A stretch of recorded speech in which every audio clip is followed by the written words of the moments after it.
कैसा होगा उनका भावी सरपंच कार्यक्रम में आप सभी को सुचिता धूल की ओर से नमस्कार। आज हमारे साथ है मास्टर सतीश जी। मास्टर सतीश जी के बारे में आप सबको बता दें कि इनको बचपन से ही क्रिकेट का बहुत ही ज़्यादा शौक रहा है। इन्होंने बचपन में बहुत अच्छा क्रिकेट भी खेला है। आज ये टीचर के रूप में सेवाएं दे रहे हैं। इनकी ये भी इच्छा है कि गाँव वाले अगर इनको मौका देते हैं सरपंच पद की जिम्मेदारी का, तो ये गाँव के लिए सेवा कर सके। आज गाँव की समस्याओं पर हम इनके व्यूज लेंगे, लेकिन आइए उससे पहले जानते हैं क्या है इनके अपने गाँव के बारे में सोच। सबसे पहले तो आदर व सम्मान के योग्य मेरे गांव के बड़े बुजुर्गों, नौजवान साथियों, माता और बहनें और प्यारे बच्चों, मेरी ओर से आप सभी को नमस्कार, राम राम। सबसे पहले तो मैं आप सभी को ये बताना चाहता हूँ क्यों मैं सरपंच का चुनाव लड़ना चाहता हूँ, कि मैं अपने गांव का विकास करना चाहता हूँ, मैं अपने गांव को खुशहाल देखना चाहता हूँ। आप सभी को पता है कि हमारा गांव सार्वजनिक दृष्टि से कितना पिछड़ा हुआ है। गांव एशिया की सबसे बड़ी पंचायत है, लेकिन गांव के विकास के नाम पर कुछ भी नहीं है। सभी सार्वजनिक कामों की उसमें पिछड़ा हुआ है। लेकिन अब मैं गांव में सरपंच का चुनाव लड़ना चाहता हूं। मैं उन उम्मीदवारों में से नहीं हूं जो अपने स्वार्थ के लिए, लालच के लिए, अपने फायदे के लिए लोगों को नशा करवाएंगे और युवाओं को नशा की तरफ लेकर जाएंगे। मैं आप सभी को स्पष्ट बताना चाहता हूँ, मैं अपने इलेक्शन में ईमानदारी से लड़ूंगा और गांव के नौजवानों को किसी प्रकार का नशा नहीं करवाऊंगा। और मैं सभी और उम्मीदवारों से भी कहना चाहता हूँ कि सरपंच पद के लिए जो उम्मीदवार है ईमानदारी से चुनाव लड़े। सर, हमारा गांव बहुत बड़ा है और गांव के बड़े होने की वजह से इसमें बहुत सारी समस्याएं हैं। इन समस्याओं पर हमने लोगों के व्यूज भी लिए थे। हमने सिर्फ कुछ समस्याओं को चुना है। सबसे पहली समस्या है पानी निकासी की समस्या, जिसका अब तक कोई हल नहीं निकल पाया है। आपके इन पर क्या व्यूज हैं? पानी की निकासी गाँव की सबसे बड़ी समस्या है और इस समस्या का हल होना बहुत ही जरूरी है, क्योंकि इसके कारण, पानी की निकासी न होने के कारण गलियों का बुरा हाल है। बारिश हो जाने से गलियों में बिल्कुल कीचड़ और गलियों में से निकलना मुश्किल है। और पानी की निकासी न होने के कारण जो हमारे तालाब है वो भरे खड़े हैं और उनमें भी किसी प्रकार का, जैसे बच्चों का भी डर रहता है उसमें गुम होने का या डूबने का। तो पानी की निकासी सबसे बड़ी है समस्या है और यदि हमें मौका मिलता है तो हम सबसे पहले पानी की निकासी का हल करेंगे। पूरा गांव साथ मिलकर इस समस्या का समाधान करेंगे। सर, गांव बड़ा होने की वजह से सफाई की भी बड़ी समस्या है। गांव में जगह जगह कूड़े के ढेर लगे रहते हैं और लोगों का ये भी कहना है कि सफाई कर्मचारी आकर गलियों और नालियों की सफाई नहीं करते। इस बारे में आपका क्या कहना है? गांव में जो सफाई की बहुत बड़ी समस्या है, हर गली में बहुत ज़्यादा गंदगी है, सड़कों पर गंदगी है, गंदगी के ढेर लगे हुए हैं, लेकिन इस समस्या का कोई समाधान नहीं हो पा रहा है। और गांव में सफाई कर्मचारी भी है, लेकिन उनको प्रॉपर तरीके से गांव की सफाई नहीं करवा रहे। और यदि हमें मौका मिलता है तो हम सबसे पहले जो प्रत्येक गली की हर रोज़ एक गली की सफाई होगी और गलियों में जो कूड़ादान, डस्टबिन रखवाया जाएगा और गांव की जो पंचायत के द्वारा एक ट्रैक्टर ट्रैली उपलब्ध करवा कर हर रोज़ गांव में सभी गलियों में उसको घुमाया जाएगा और जिसमें कूड़ा करकट ट्रैली में डालकर गांव से बाहर किसी एक स्थान पर डाले जाएंगे और गांव की साफ सफाई पर विशेष ध्यान दिया जाएगा। सर, हमारे गांव की एक और बड़ी समस्या है मेडिकल की समस्या। हमारे गांव में पीएचसी की जगह सीएचसी हॉस्पिटल होना चाहिए आबादी के अनुसार, लेकिन हमारे गांव के पीएचसी हॉस्पिटल में भी डॉक्टर और पूरा स्टाफ नहीं है। इस बारे में आपका क्या कहना है? हमारे गांव में जो हॉस्पिटल है बिल्कुल बुरा हाल है उसका, ना उसमें सफाई है, ना कोई सफाई कर्मचारी या नर्स, ना डॉक्टर उपलब्ध है। ये हमारे गांव के लिए बड़ी शर्म की बात है। जो महिलाएं जो डिलीवरी होती है वो दूसरे शहरों में जाना पड़ता है, गरीब इंसान को काफ़ी खर्च करना पड़ता है। और यदि हमारे गांव में हॉस्पिटल में ही सारी सुविधा उपलब्ध हो जाए तो जो गरीब इंसान है उसको ये खर्चा ना उठाना पड़े, गांव में ही उसको सभी दवाइयाँ या उसका इलाज हो सके।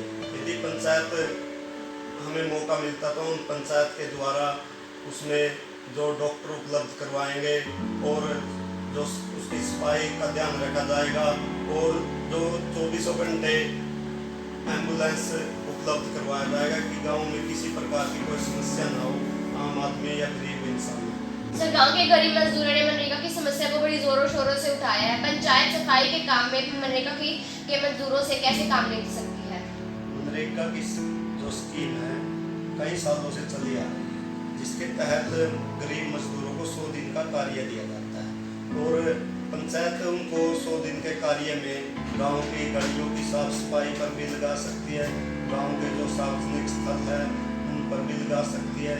जैसे हमारे गांव के स्टेडियम है, उनकी साफ सफाई में भी उनको रोजगार दे सकती है और उनको काम पर लगा सकती है। इस तरीके से जो गरीब मजदूरों को 100 दिन का कार्य दिया जा सकता है। सर, हमारे गांव में बहुत से बच्चे खेलों में इंटरेस्टेड हैं।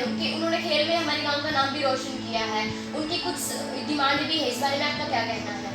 खेलों में हमारे गांव में बहुत बढ़िया खिलाड़ी है और हमारे गांव के सभी खिलाड़ी जो सभी खेल खेलते हैं, जैसे कबड्डी में भी हमारे गांव के बहुत अच्छे खिलाड़ी हैं, पहले भी थे और अब भी वर्तमान में भी बहुत सारे बच्चे कबड्डी खेलते हैं और अपना गांव का नाम रोशन कर रहे हैं। क्रिकेट में भी हमारे गांव के अच्छे खिलाड़ी हैं, वॉलीबॉल, रेस और अन्य भी जो खेल है उनमें भी खेलते हैं।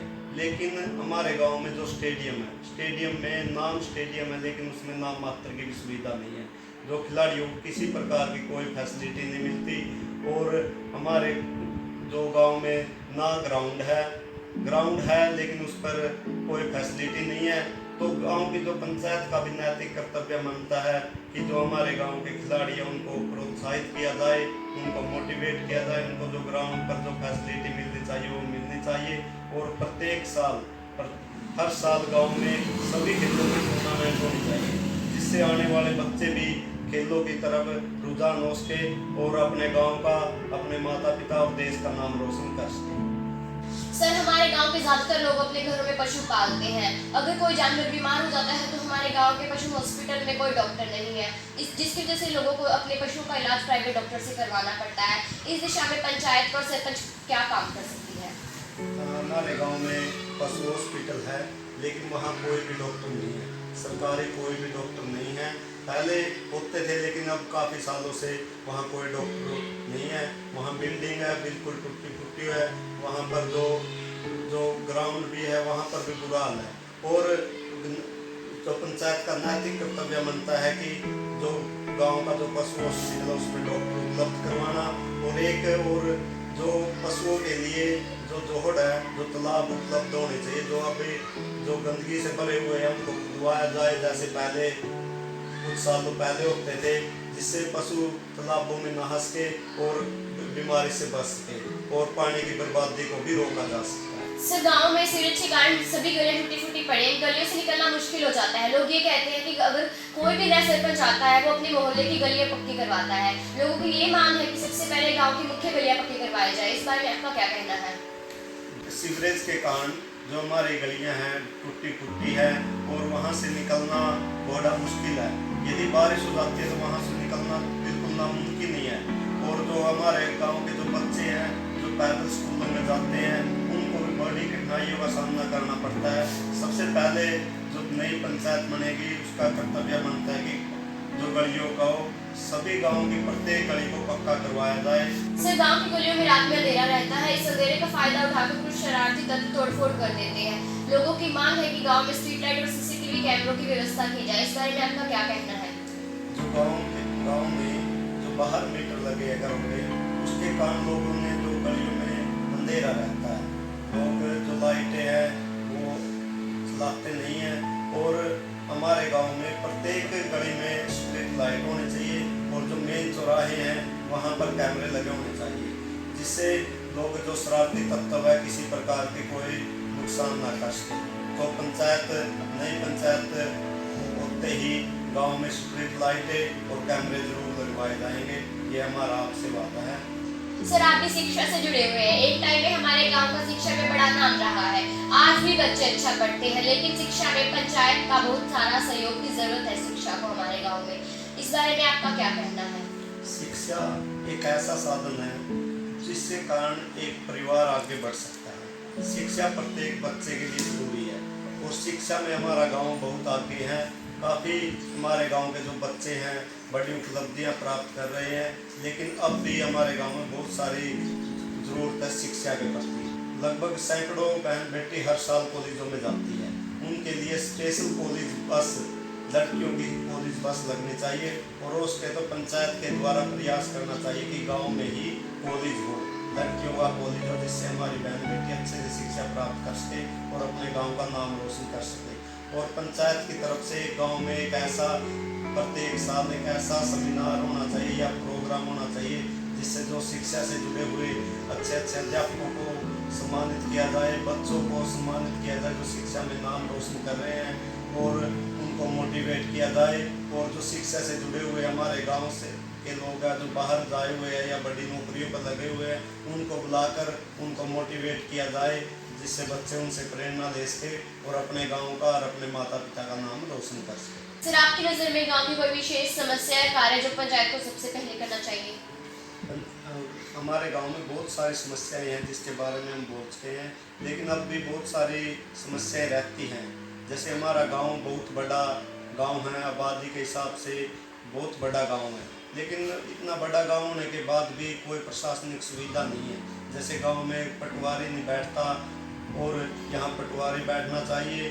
जैसे गांव में जो बिजली बोर्ड है वहाँ एसडीओ बैठना चाहिए, जिससे लोगों को तंगी ना हो और अपनी समस्या का निवारण गांव में ही हो सके। एक समस्या है पर्यावरण की, जैसे गांव में पौधारोपण होना चाहिए। जो सार्वजनिक स्थान है हमारे गांव में वहाँ पर पेड़ लगाने चाहिए, जिससे पर्यावरण की समस्या का हल हो सके और ऑक्सीजन मिल सके और गांव को हरा भरा बना सके।